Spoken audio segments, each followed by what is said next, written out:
everybody, welcome back to Flix. I'm Joey. And I'm Josh. And tonight, or today, or whenever you're listening to this podcast, we're bringing you an episode, again, true and dear to our hearts. This will be the second Superman movie we've done on this podcast. So we started off with the man who, first played the role, and now we're moving on to the guy who most recently played it and could possibly be playing it again. We watched Man of Steel. Josh. Okay, yep. First off, right out the gate. What did you think? Well, didn't we see this in theaters together? Of course we did. That's a stupid question. Of course. I'm pretty sure we went to like one of those, like the midnight release, right? Am I crazy? I know I did see that for sure on the midnight release. I may not have been with you that time, but again, this was one of those movies that you and I would have seen way more often than a normal person should go to the movies. Yeah. I've watched it a bunch of times since then. Like so have I. iPad, TV, computer, whatever. Yeah. I mean, I still have it on Blu-ray. I say it is one of the most underrated comic book movies of the modern era. Fair enough. I mean, I could agree with that. During this watch, I tried to have a little bit more of a critic's eye to it, I guess, or something like that. And the only thing that kind of got to me is that I really miss John Williams' score. It's the only thing that really got to me. I feel like this movie may have even been better with something a little bit more orchestral than what was actually implemented in the movie. Yeah, this was definitely more like, what is it? Not horns. You know what? I was thinking about that too, and I think what gets me the difference between the two scores, like, I don't know if this one will ever be iconic, where John Williams' score is iconic. When you hear John Williams' score, you instantly think Superman. Yeah, and the word is like, when you think of it, you think of like Superman saving the day. Like, exactly, right? I mean, you hear him, like, you hear it and you think of him like flying in. It's that horn. It's that horn that comes in, that. Yeah. And it amps you up. Yeah. Well, right? In the original movie, like when he saves Lois Lane, and it like that was big, and then it slows for a second, the helicopter falls, and when he catches the helicopter, it builds again, and it's like, yes, like Superman's there, and it's amazing. Where this one kind of has more, like, Hans Zimmer's score is a little bit more ominous. Yeah, there was no, like... I think it has to do with the way the character's portrayed.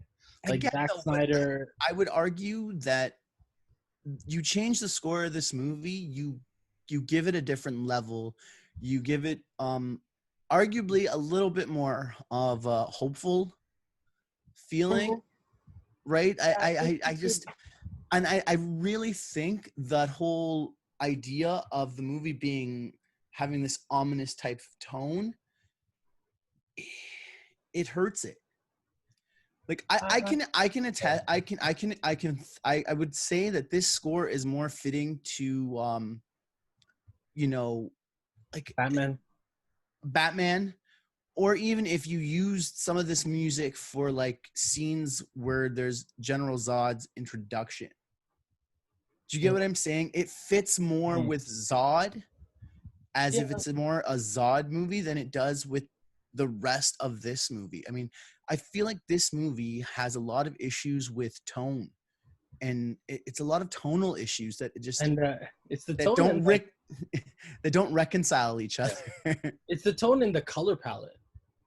Oh, totally. I mean, they make it a little darker, and I think the problem is, like, for example, when the movie came out, it was hindered a little bit by Christopher Nolan's vision with the Dark Knight trilogy, because that was so successful that DC thought, that's how we got to make every movie. That's how we have to make Superman. And that's why Christopher Nolan's a producer. That's why Hans Zimmer's still the same guy doing the score. I think David Goyer? He wrote the script, and I think didn't he help write the script for the Dark Knight trilogy as well? I'm not one. I can check that out for you No. right now. Just So keep going. what they tried to do is kind of not carbon copy, but they did try and emanate the success of the Batman movies, the Nolan movies, and translating it to Superman. And the problem is they are very different characters. So there are still some things that worked for me in this movie. And like I said, I still think it's underrated, and it's still I think it's a very good movie. Not just a good movie, passable. I think it's very good. But it was hindered by how good the Christopher Nolan movies were. So it's like, it was. Sorry to interrupt you. David Goyer is involved with the screenplay and the story, as well as Christopher Nolan was in it. And then obviously you have to credit Jerry Siegel and Joe Shuster because they created the character. Yeah. I mean, it's a David Goyer Nolan script. Zack Snyder directed it, which, the director always takes the brunt of the criticism for certain things. And I don't think Zack Snyder did a horrid job of this, but I also he did a bad job. No, I don't think it was bad at all. But the problem is the movie again, needed to be great. And that's the other thing too, and that's been the issue with Superman, right? And then you get this argument where people will say, "Oh, you can't make a Superman movie relatable," but you can't. I mean, if you go looking at it, right, a parallel character for Marvel is Captain America. In tone, in attitude, in beliefs, and in beliefs. Yeah. So if you can make a successful Captain America movie, there's really no reason why you cannot make a Superman movie. The difference is the power set, right? I'm not even talking about power set. Like no, but that's why if you have to weaken Superman's powers to make it a much more believable story, fine. Yeah. But you also don't have to, darken the story too much. Yeah. I don't even think you have to, though. I mean, if you look at some of the greatest Superman stories in comics, like you look at All-Star Superman, right? I don't know if you ever read that one. Yeah, it was at your house. Yeah, I read it, and they did the movie adaptation as well, like the animated movie, and that was a good one as well. But it's a beautiful story, and Superman's powers grow in that one. Like he has a year to live, and his powers are like tripled because of his exposure to the sun. But they make him even more powerful, but he's still so grounded in Earth as well. So I don't think it is necessarily how strong he is or how weak he is. It's finding the right way. Is finding a way to connect to him, and we don't connect to him through his powers. We connect to him through his personality, his struggles, his emotional, like what we saw and again, this is inadvertently become a comparison of Superman the movie to Man of Steel because we've watched them fairly recently together in the last few months. Within the last few months, right? So, I mean, Superman, the movie, is still slightly fresher in my memory as well. Yeah. But it's that comparison of, I think what hinders this, and I've already said it on this episode alone, is, it's the tone, right? Oh, people are bothering me. But the tone of the way the movie comes off with the score, it's like people, they were like, oh, Superman's so whiny in Man of Steel. But he goes through the same emotional beats as Christopher Reeve's Superman, but it's not dwelt on in this dark sort of unhopeful, like, world, so to speak, right? There's some sort of hope. And again, I really think the score would have changed a lot of these tonal issues. I mean, hell, they could have gotten away with using John Williams' score anyways. At least the song once. I mean, we only get it in any of these new DC DC superhero movies for like 5 seconds, and it's in a spot, and it's in a part where he's fighting the other Justice League members. What? Makes no sense. No sense. And my arms are disappearing in this background. This is fun. I think, I mean, take away the score, because I mean, the problem is it's not even like it's a bad score. And there are it's all right. I just don't think it's right for this movie. But I even say that, you know, watching it again, what's funny is I've been, you know, I'm visiting Addie and my daughter, and she's now getting into all these superhero things. And she knows now that I love Superman. She doesn't know much about the character, but she knows that that's who I like. And I've shown her the video, because, you know, these movies are, like, this movie especially would be way too violent for her at her age. Well, yeah, that's the other thing too. It's not the way it ends. Like, no, that'd be too much. But I show her the footage of him flying for the first time, and like, it's so good. Like, I love it. I don't like that it takes him 33. Like, first time he flies is he's 33. I don't like that personally. I like it that he figures it out when he's a teenager, because that's like the coolest thing.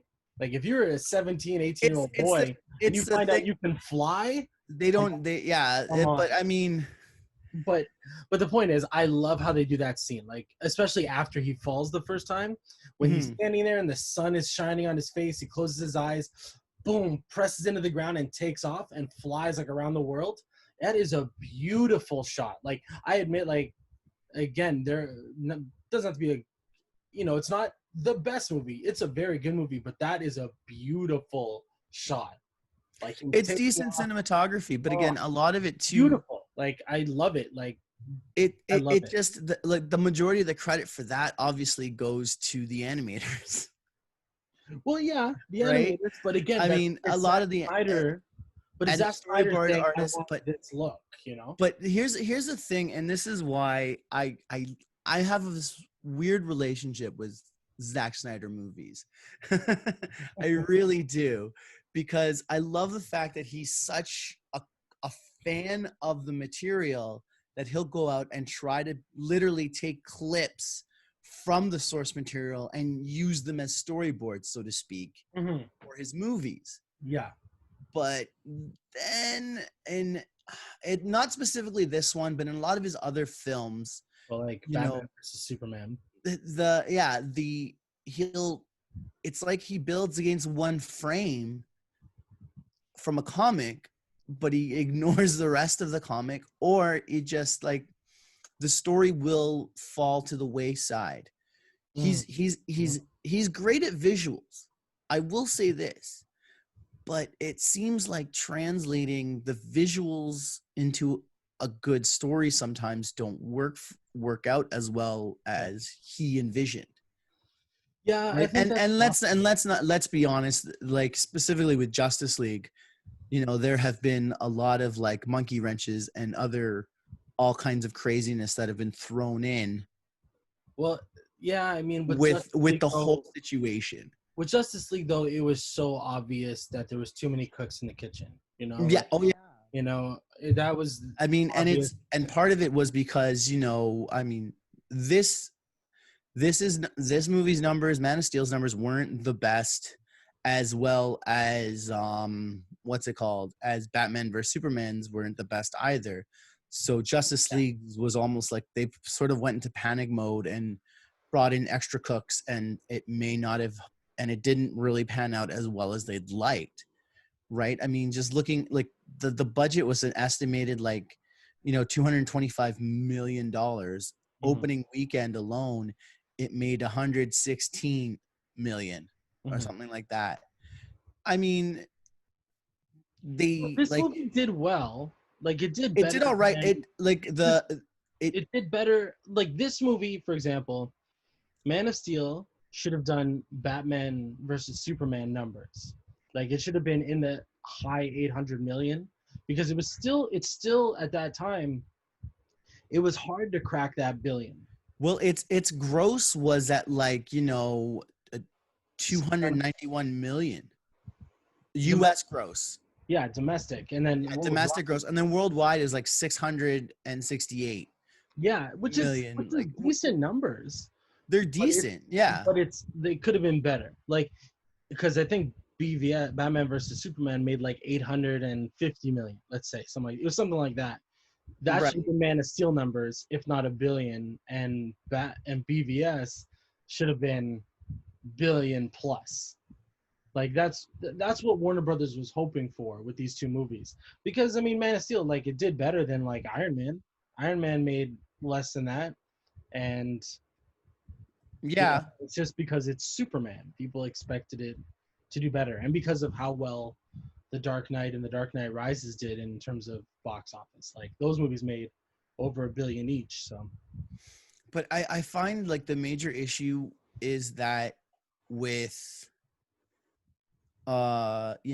specifically um a Superman movie, they tend to like they just put way too much pressure or emphasis on it being like the top grossing thing. But like these movies were not failures. They were successes. yeah. But for whatever reason, they weren't as well received by people. Well, I mean, look at the story of this one. I mean, it was darker. Uh, there was, I mean, the most controversial thing about this movie was the ending, right? The ending fight between, the way the fight had to end between Superman and Zod. Like that is the most controversial thing. Well, yeah, I mean, You like know? I a friend of ours was going on how she wasn't too keen on the fact that, why did he freak out when he had to kill Yeah. Zod? And I kind of explained, well, that's just Yeah. his character. I mean, sorry? No, you're right. No, go But on. it's like, but I mean, like, yeah, but the whole what people I think seem to miss or just not get is that the reason why he has a breakdown when he actually kills Zod is because it's not something Superman wants to do. It literally got to the point where he had to do it. Yeah, I mean that's my opinion as well. Like I don't like that Zack Snyder put him in this corner where he had to kill him. I don't like that. Like it should have been that you sent him to the Phantom Zone or something, because that would have at least made it took a less toll on him, mentally wise and emotionally wise. But the fact that he did kill him, not only did he kill a guy, uh, first of all, because at this point he's been Superman for a day. Like he literally discovered the ship like 24 hours or whatever beforehand. Yeah, He got his suit. maybe He like figured out he 2 weeks could fly. at most like 2 weeks at No, most. it's like been 2 days. It's been like 2 days. This whole movie, like once he's a grown man, it's like 2 days. Once he gets the ship and that, it's it. And he goes through so much in this movie, and I guess that's why it's underrated, because people expect him like, oh, Superman would have not caused as much destruction. He wouldn't have done this. He wouldn't have done that. But if you But go watching the movie, it's the he's it's the never done this situations before. around him. It's Yeah, also not just that. It's the situations around him. I mean, the stuff that happens in Smallville, like down the main strip of Smallville, can be mostly accredited to military interference. some of that. Yeah, A I mean, lot of that. I mean, come on. Like they blew up half of that little town. yeah, The army did alone, yeah, right? The Air Force did most of the damage. I yeah. mean, yes, a train was thrown into Sears, but Sears was going to close anyways. I mean, just Exactly. give it No, about no 4 or big, 5 years. no big loss at that point. But they were ahead of the game. Yeah. like, I mean, leave it to Man of Steel to pretty much predict the downfall of Sears stores. can you imagine? Like Zack the Snyder's like The shareholders, Simpsons. He's predicting the future. like the shareholders are watching, Man of Steel. Oh Like, no! oh my Like, oh god, no! Is this what that's people it. think of We our are like, stores? no, like what? We should get on top of this. We should probably just shut down. Shut down. We can't compete with Walmart and whatever else is at Target and Simon's. I don't know whatever else is out there. Simons is Canadian, but yeah, I get what Sure. you're saying. Well, Superman is half Canadian. He is. Well, I mean, kind of, yeah. Sure. I mean, I think no, So but he's it's Canadian. He is and he isn't though. I mean, he grew up in Cleveland. He spent like 4 years in Toronto. That's gonna get crazy. But Canadian. let's also be honest. Based on Toronto. Metropolis is based on Toronto. Take that, New York. We're better. Boom. So like, anyway, going back to it, yeah, the most controversial thing, like, and especially I remember when the movie came out, is they didn't like seeing Superman kill. And there was this whole thing that like, oh, Superman doesn't kill. And then it was actually he kills more than Batman. And both are just wrong. You know what I mean? Like, lay it out, lay it on the line for us. Like clear this all up. Well, to be honest, I think it's dumb that superheroes don't kill in movies or in comics anyway. The fact that Batman hasn't killed the Joker yet doesn't make sense. He's inadvertently responsible for like thousands of people's deaths, like thousands. You know, it is upsettingly true. And like, if you think about it, for example, like look at regular police officers, for example, like just regular police officers. Yeah, they kill people all the time. But because they're put in that situation, like someone's holding somebody hostage, and they got sometimes they're not put in that situation. But let's not get political. No, I'm not trying to. Yeah, hey, look at I know police officers in movies. Then, for example, let's go with that. Police officers in action movies where someone is taken hostage and they're forced to kill that person. Oh, dude, Martin Riggs has killed a cavalcade of people. You know, and yes, I know, I get it that Superman doesn't kill. And ideally, he wouldn't have killed Zod. But what else was he going to do? Like, Zod said, I will kill everyone on the planet, period. Like, you can't stop him. What are you going to do? He said, Zod pretty much laid it down on the line. And he's like, and the only way you can stop me is by killing me. It's the only way. And it's true. There was no kryptonite at the time. They had no idea about that. There was no other way. What's he gonna do? Fly him into space? He'll fly back down. Zod was practically controlling the fight too.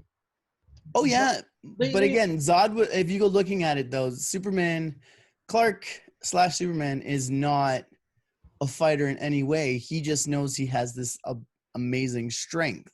Yeah. He'll just brawl. And that's only what gave Zod is properly trained to kill and is a killing machine.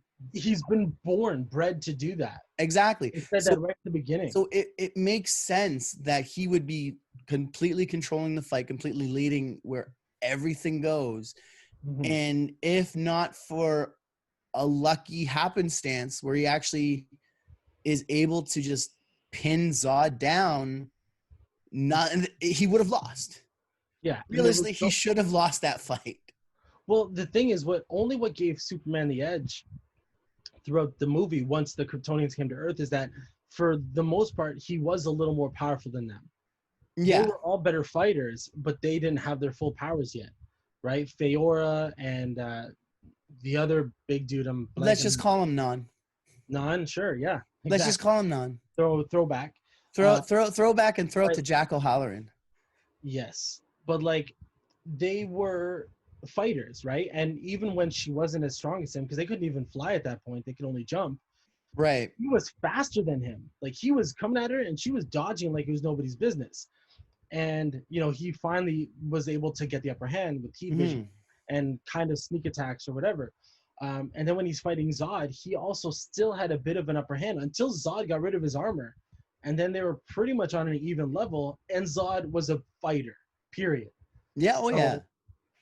You know, he didn't have a choice, and I think that take away the fact that he shouldn't have been in that position. He was in that position, and there was nothing else he could do. And the fact that people got mad at that, like, come on. The exact same thing anyway.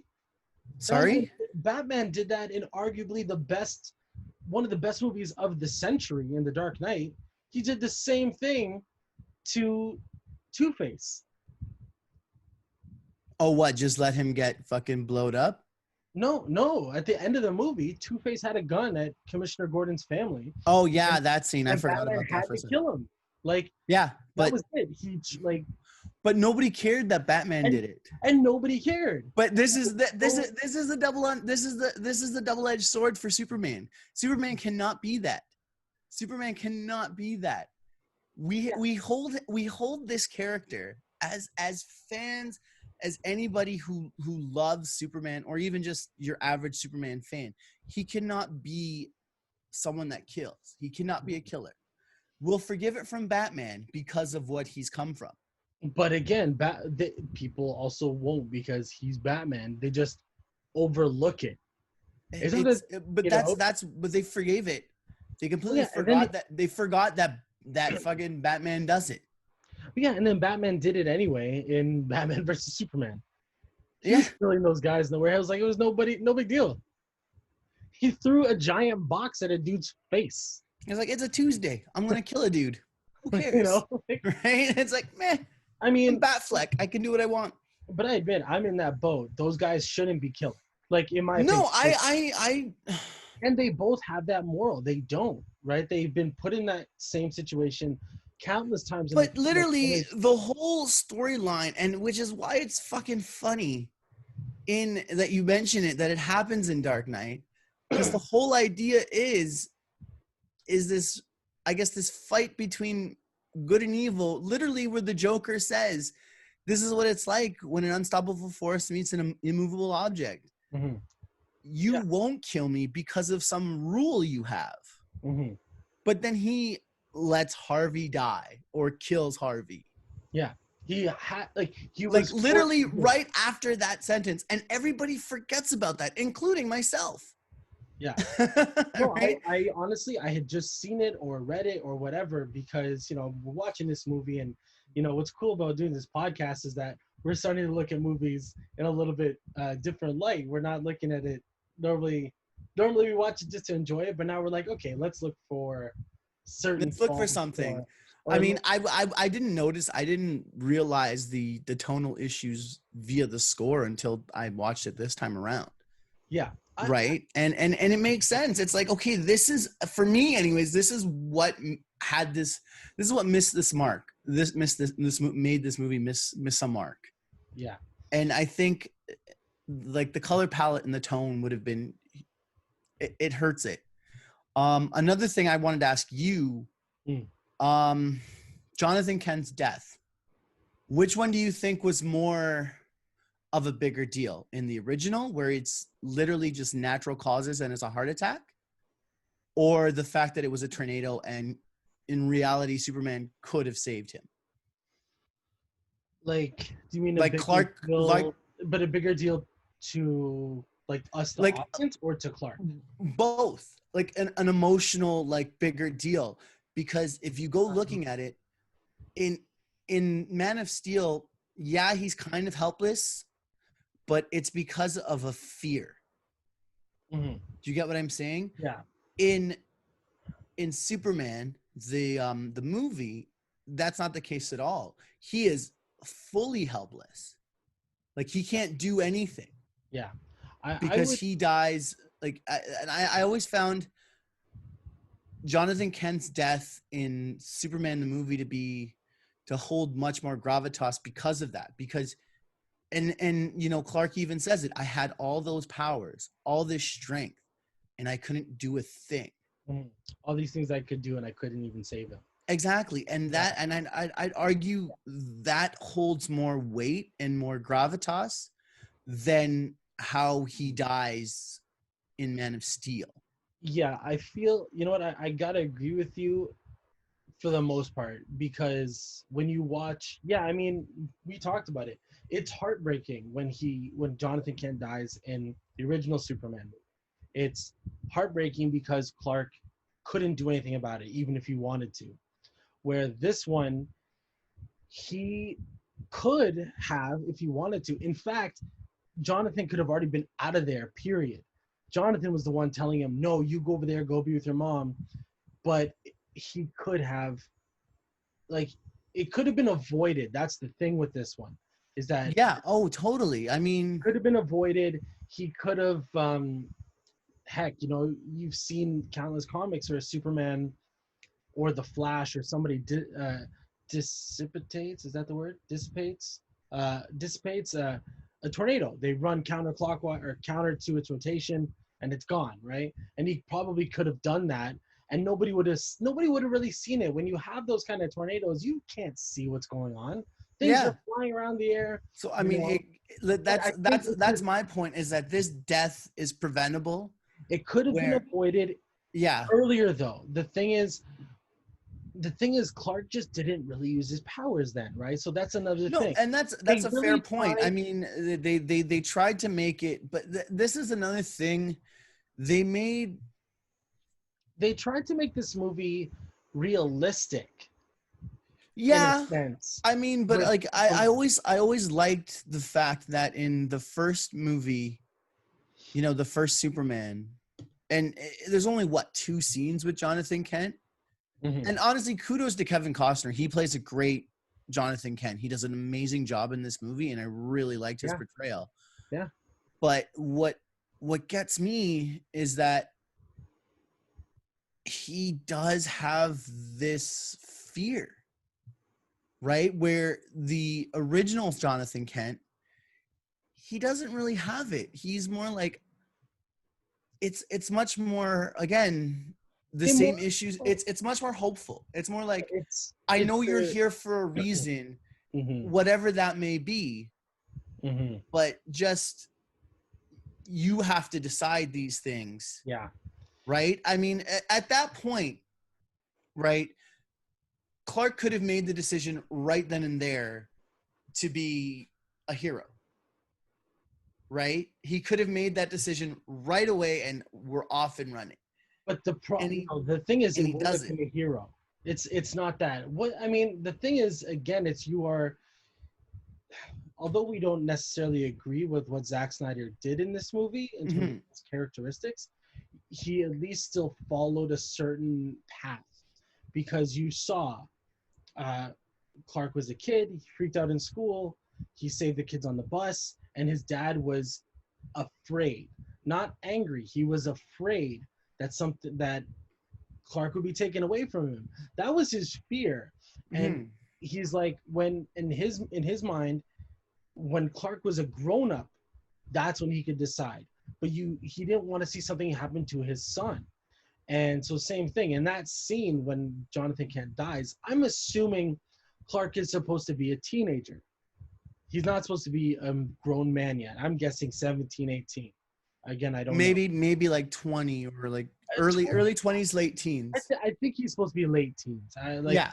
That's why he's riding shotgun. He's not actually driving. He's he's talking to him like, "You're not my dad." Like, he's talking to him like a teenager, right? So that's why I think he's a teenager. And then at that same time, he wasn't ready. Like, Jonathan would sacrifice himself to not see Clark taken away from him or his family, or Martha, really, at that point, because he'd be gone anyway. So that's why I guess it all makes sense. One thing it does do is it allows for the instillment of those heroic values more so. I'll give you this, right? In comparing the two Jonathan Kents, Costner's is much more fleshed out, and he's given much more opportunity, obviously. Yeah. And it works, and it really instills the values of who Clark / Superman is and will become. Mm-hmm. Right? Yeah. You see more of that. You see more of this built of, what kind of man. It's that decision of, okay, you have to decide what type of man you're going to be, right? That whole conversation he has with him. Yeah. And it's a continuing throughout the movie. It's Clark deciding who he's going to be and what he's going to do and how he's going to do it. Yeah. Right? I think one thing that bugged me a little bit, because I didn't like that we're used to seeing Jonathan protective of his son, but yeah, like you say, Superman's comics are always about hope, right? It's always like that. So you are used to Jonathan being like that. And I also didn't like that Jonathan Kent died in the first place, because this movie came out a couple years after Smallville ended. Jonathan Kent was in the first 5 seasons. He was a main character in the comics up until early 2000s. from like the late 19 from Crisis. So for 20 years, his parents were still alive, and that was Here's a question I have for you, because you're a much bigger Superman reader than I am.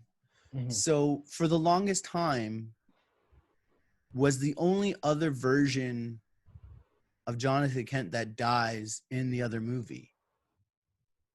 Yeah. Like, No, no, so no. Well, no. In the comics, pre 1986, his parents both died. okay, His so parents both died. They did an origin. I think it was in the 40s when you finally learn about Krypton and stuff, and or how he became Superman, rather, not necessarily the origin, but mhm. whatever, they fleshed that out.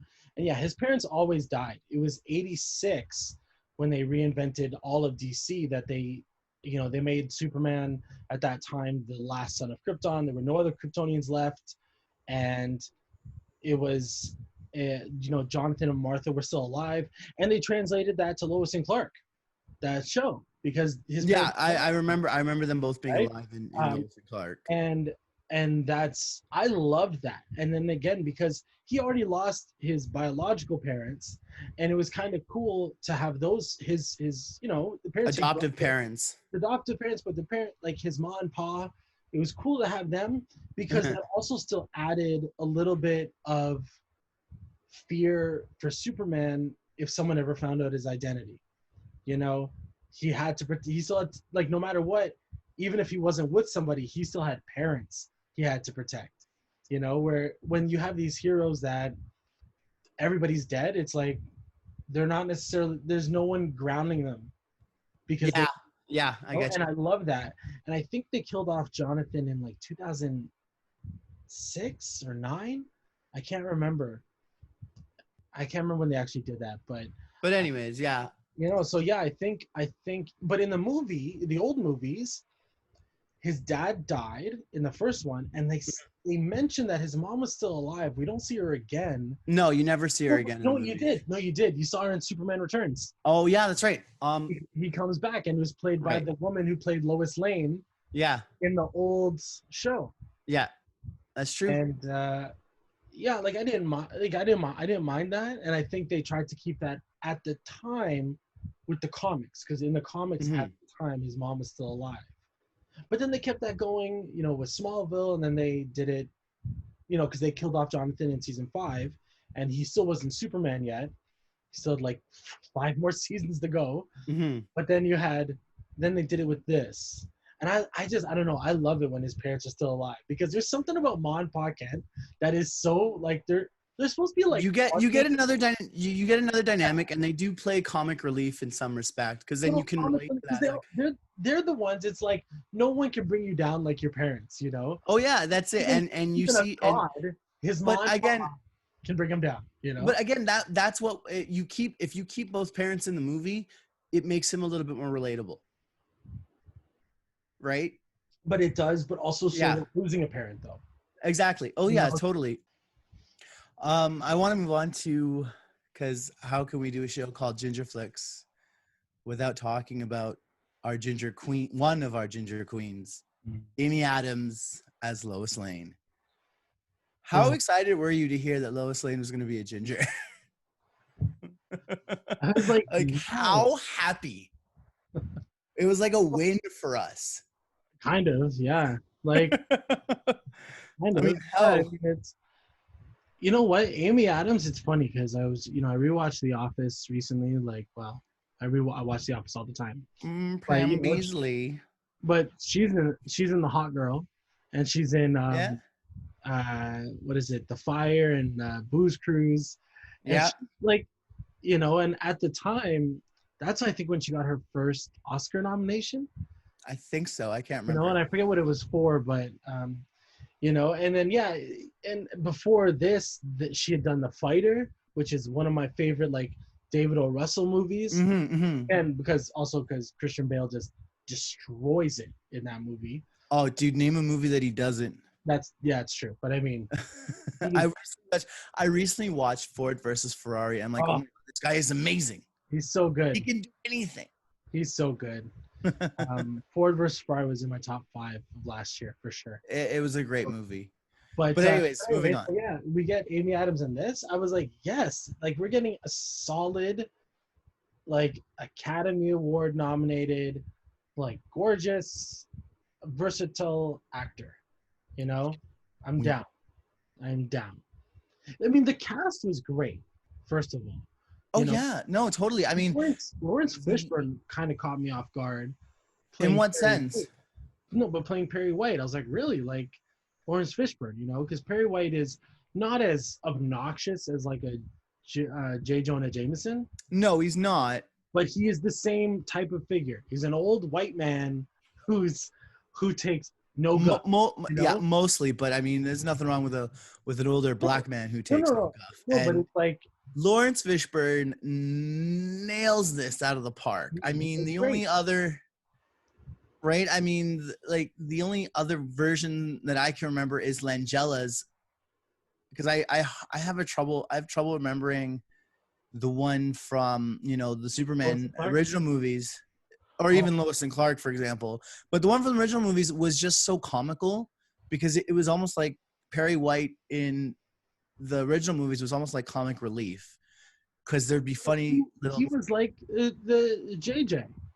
You know, yeah. Oh yeah. It was it was modeled off JJ very much so, and like Frank Langella's was. I liked that version. I'm not saying I didn't like it. But then you move on to like a Frank Langella's Perry White, which is much more reserved.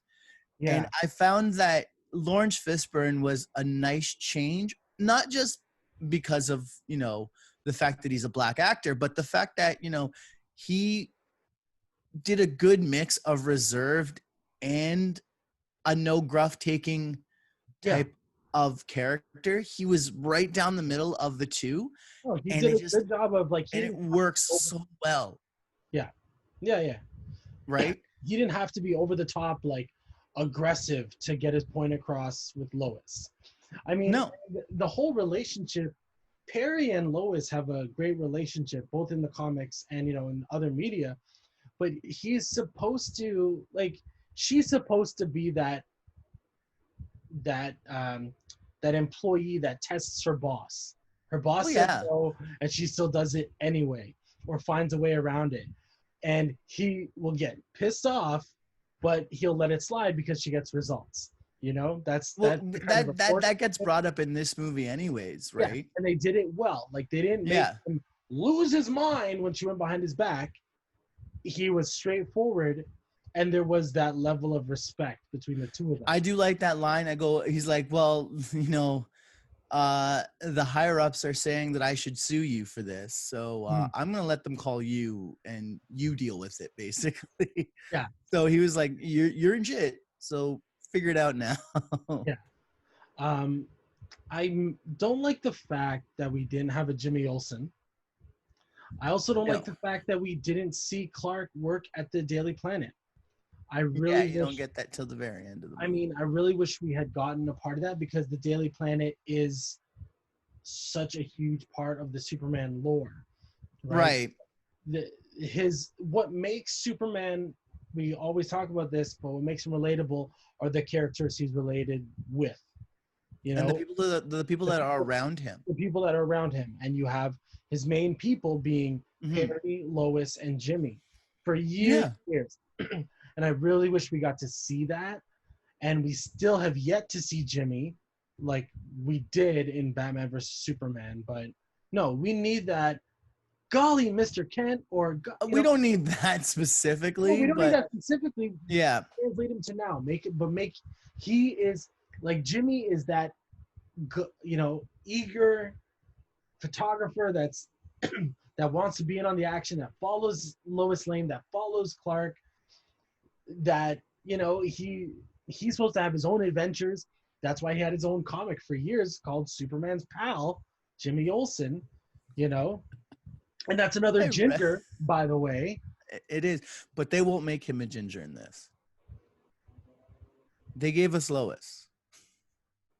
They did. It's weird because, well, no, that, you know what? That's a whole other topic we can talk about. How I think we won. Out of the two, we won. We did. We got Lois. But yeah, so I mean, Lois was the bigger win. Yeah, I don't like I'm still waiting for the day that we get James Bond. I got really excited when they, Oh my God. when they rumored Damian Lewis for it, and then it didn't happen.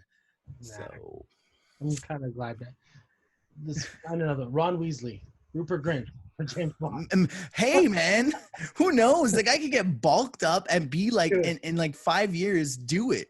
Let's do Or it. no, what? That'd be He's like 25 now. No, he's older, I think. Is he? Yeah, he's probably like 30, 32, I think. Yeah, they're like in their 30s now. Okay, so yeah, 5 years. Give him 5 years, and he can do it. Sure. He can do it for Jack sure. up. Let's go, Rupert. Jack, start working out, Rupert. Hashtag Rupert Green for the next 007. Imagine a ginger Superman. Let's go. All the Idris Elba fans for 007 are gonna kill us after this. I want a ginger Superman. Forget this. Forget this. I want who would play Ginger Superman though? Who would you cast? Because I think Michael Fassbender counts as a ginger. Mark Wahlberg. No. He's not a ginger. He's just Irish. He is. Isn't he? No. He's like Auburn. He's like us. He's not like strawberry ginger. No, he's not strawberry. Is he one of us? Maybe. I don't think he is.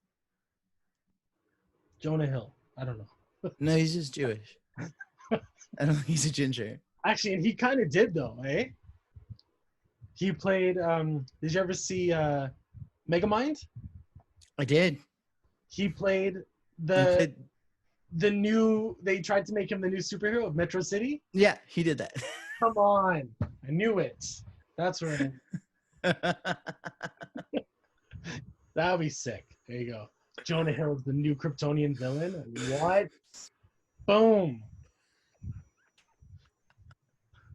Get him and Michael Cera, and they make like a superhero version of Super Bad. Oh, God. This is amazing. Michael Cera as Batman? You're thinking about it. You're thinking about it. They would probably be like Batman and Robin though. Jonah Hill would be Batman. I want to see this movie. I want Jonah Hill to play Batman and Michael Cera to be Robin. So, anyways, do you have anything else you want to add before we rate this? Let's see. There were things I wanted to add. Sure. You know, we talked about cast. I actually really liked Russell Crowe as Jor-El. I thought it was a very good performance. I liked that we got more of him. Yes. Right, because in the originals we don't get much of Jor-El. Yeah. And I think that's part of just Brando being Brando and like his issues with the Salkinds. Because that's why we don't get. Anytime you have a legit actor, like Russell Crowe has his own whatever, he's had his controversies or whatever. But the dude is also, he's an Oscar winner, right? He's I get. Well, so was Brando, right? And what I'm saying is, when you have a legit actor like that, who he's not phoning it in with this movie.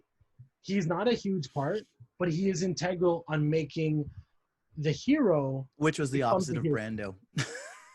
Yeah, Brando phoned it in so bad in that movie, in most of his movies after a certain point. No, but you remember we talked about this when we did. He may have phoned it in, but you can't tell. He still made me cry. Brando was brilliant. I mean, he could phone it in. Cry when he's like, all my hopes and dreams are, oh yeah, but that was Brando. That was Brando was all on a different level. I mean, Russell Crowe is good. You know, a lot of actors are great, but none of them are Brando. I mean, come on. But yeah, talking about the cast, and then we haven't really talked about Michael Shannon, or we haven't really talked about Henry Cavill either.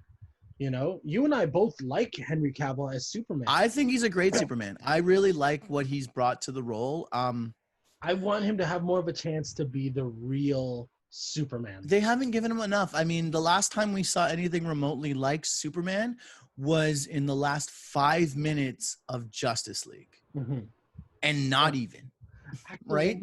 There was a glimmer in this too. Like when Lois is first interviewing him when he has the suit on. And he's like, what does the S stand for? And he's like, it's not an S. He had that glimmer. And then when he's Yeah. talking to the general through the two-way mirror, you know, again, that was very Superman-like. Right. Yeah. I was like, yes, like that's how he'd We need more of handle it. that. We need Yeah, more of that, right? And totally. we never got it. Yeah, and I mean that's why I hope that right now there's no Man of Steel 2 slated, but Henry Cavill's coming back, and I hope I they would give really him a like I chance. would really like to see more. I mean, I think they can do a lot better things. I think they need to stop trying to compare themselves to the MCU. Yeah, that that's They a good need to one. just do their own thing and stop trying to rush things. I mean, Aquaman was a fun movie, but that didn't have a tone issue. No, You know, Shazam was Aquaman was like great. 7 movies in one.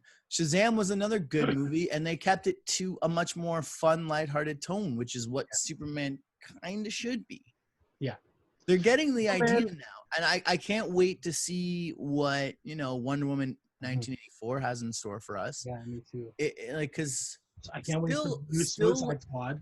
yeah, still, James Gunn is but doing still, hands down, Black Adam. yeah, out of all of the Marvel now, the DC movies that have come out, Wonder Woman, which by the way we should do at some point, Yes.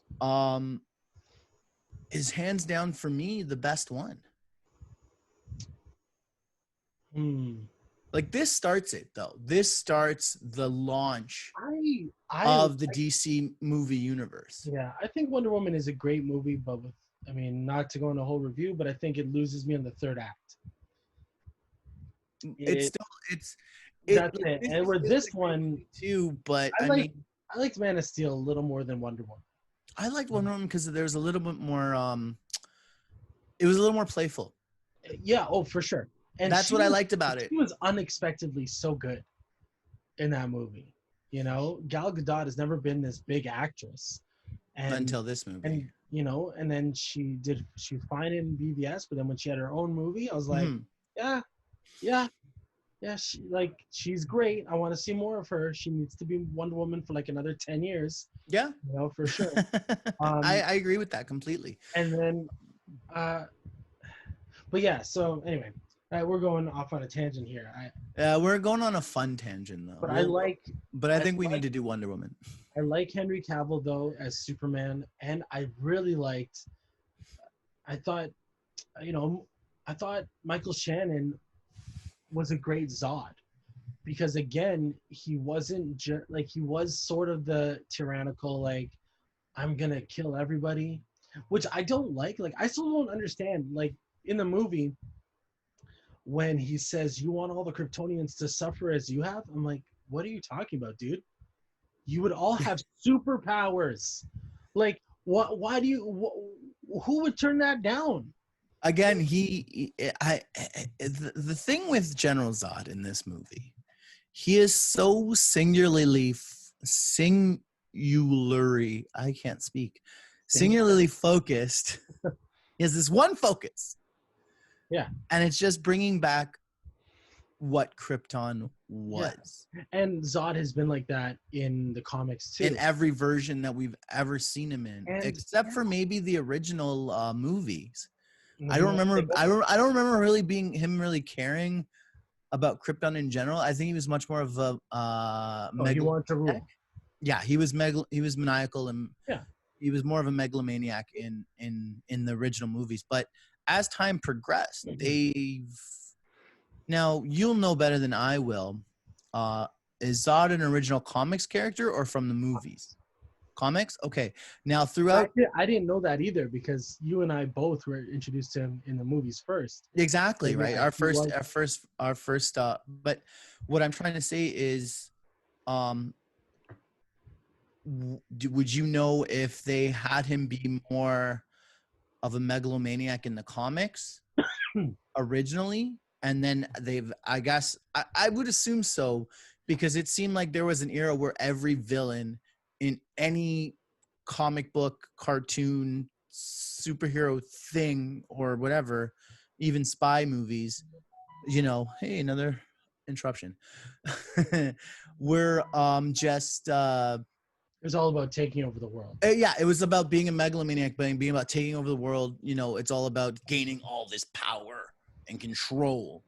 You know what? I haven't read that many Zod comics. Stories?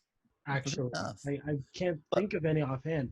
But there was this one story, and I meant to mention this as well because I saw like a list recently. I think it was maybe on Walk Culture or whatever it was, where it was like 10 times superheroes just lost it, like went crazy or whatever. And excuse me, and like Superman wasn't on there. And I was thinking about, there was this one time in the 90s, I think it was the early 90s, like 90 or 91. And Superman, at this point, they had made it clear that, you know, there was only one universe. There was no multiverse anymore. It was just Superman was the last son of Krypton. There was no cousin. There was nothing else. But there was this pocket universe, and this is where the Supergirl in the comics, like, you remember the death of Superman? Do you remember? Like, yeah, I do remember the comic and all that stuff. Yeah, Supergirl in there, and her name was Matrix, and she could like shapeshift. So she wasn't Kryptonian, but she came from this like pocket dimension where there was another Superboy, and he was tricked by Zod and two other villains of the Phantom Zone, and they came out, and on this Earth they killed everybody, like practically everybody. They just killed everyone. And then they killed Superboy, and it was only Lex Luthor of that Earth left, and he created Supergirl out of Lana Lang's DNA, I think. And then, sorry, what was I gonna say? Then she came to our Earth, whatever. She got Superman to go with her. Anyway, Superman couldn't stop them because I think they were even stronger than he was. Right. Because in this pocket dimension, like, they were almost like pre-crisis levels or whatever it was. Don't quote me on that, but I think they were. But he could only stop them by killing them. And he had to open up this. There's this image of him opening up this box, and it has kryptonite in it. Kills all three of them, and he does it, and it takes such a toll on him. He completely goes nuts. He has to leave Earth because he feels so guilty about killing those guys, and they weren't even part of his reality, like his universe. But they killed. Yeah, so it's like, I don't know. When I think about this movie and him killing Zod and he lost it, it's like that. Like that's that kind of story is right. I don't know, very similar. Yeah, I kind of explained that to our friend that was going on and how they weren't too keen, you know, when Superman has this full-on breakdown when he kills Zod. I go, well, it's part of his character, right? That, you know, he can't really, he never wants to be that guy. And we've mentioned it in this episode already. But I will say this now, we are reaching that point of the show where we rate these movies out of 5 ginger snaps. So Joshua, my good friend, my fellow ginger, how do you rate this movie? That's a good question. I go 3.5 ginger snaps. Really? Yeah. It's I think it's a very good movie. It's got things that it needs to work on. It puts Clark in situation we didn't really want to see him in, but all in all, it's still shot really well. It's got a lot of rewatchability for me. Some great action scenes. It's visually stunning. It is visually beautiful, and I think I will agree with you on a lot of that. Yeah. And I think the casting is great, and it made me want to see more. But it did miss some of the marks for me. Like, I don't like that we don't have Jimmy. I didn't like that there was no Luthor in this one. I didn't, I guess I don't like the fact that he was put in a position to kill. I don't like that we lost Jonathan in that way. But all in all, it's still an enjoyable movie. Yeah, there are a few things. I'm gonna give her closer to a 3. Right, I'm not at that full 0.5. I'm also not really like right down the middle with a 2.5, but I'm at a 3 because I do like a lot of elements of the movie. I like the fact that, you know, they give you so much more of life as Clark, Mhm. right? They give you a lot more of that where, you know, what it was like to grow up. And I liked seeing that part of it because you never really got that aside from Smallville. Yeah. Okay. You know what scene bugged me? And I'm it like listening. okay, because his whole childhood, he's Right. being told to shield himself, right? To protect himself, to not show the world who he is. He's working at that bar in Canada, and he gets his girlfriend or whoever she is, The girl that works there. I don't the think girl it that was his works there, girlfriend. but clearly it was because I think she calls him honey or babe. But that's So a trope in movies that the waitress always says that to someone. no, come on. She like touched his shoulder. She's like, no, honey, like no. That wasn't like It's that a wasn't like movie an trope. expression like honey. No, like it was no. It's just like honey, like whatever. Dude grabs her ass, pours a beer on Clark, Right. throws a beer can at him, and yeah, I mean, I thought it was hilarious when he tried to push him and he just fell over. Like the guy just throws himself back. I was like, yeah, that's exactly what would happen. Um, but I, I, but then and then he ends up destroying the guy's truck. Right? He impales it through whatever. It's like With folded the in half, logs and stuff. and it's like, how is that? Like that is way more conspicuous than if he just grabbed the dude by the scruff of the neck and threw him out of the bar. And Yeah. so what I don't like though is how come nobody, especially people working in the establishment, stood up for Clark? This made no sense to me. This guy was an asshole to Clark, and like he harassed a woman. Another thing the old Superman movie does better. Oh yeah. Another thing the old Superman movie does better, and I still love that bit in Superman 2, where he goes back to that place after getting his and the guy, and he just lets him swing at him and then just throws him into a jukebox, like tosses him. Yeah. And then the best part about that, the best part, when the bartender looks at him, all Christopher Reeves does, he's like, oh, I've been working out. Yeah. And that's it. Yeah, and it's funny because it's so cheesy, but it's so good. But that's what this movie needed. This movie needed a level of like Swiss cheese on it. But it just didn't have it. It was like a burger without cheese. But you didn't even need to. I like cheeseburgers. You didn't even. And this didn't have any cheese. He could have just grabbed the dude. Like he was already clearly towering over the guy. Yeah, I mean, it just. He could have just grabbed the guy, and threw him out, and literally gotten in a fight. It was too excessive. Yeah, way too excessive. Don't get me wrong, I loved it. I loved seeing the truck folded in half. But again, this is my point I made earlier about Zack Snyder. He's more into the visuals. Yeah. His films are visually stunning. Don't get me wrong. He knows how to create a picture. Yeah. But a lot of the times the story tends to lack or things don't track, and that's a huge plot hole. Hide who you are, but it's okay to impale a guy's truck with 9 tree trunks. Yeah. Yeah, instead of literally just picking the guy up.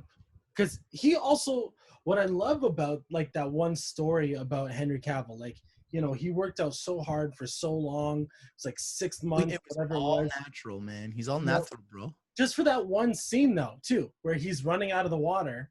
That was it. Like, Zack Snyder wanted to show that Superman was a god in a body. Like, that was it. He didn't want there to be any, like, he didn't want people to think, oh, it's padding in the suit. He's like, nope.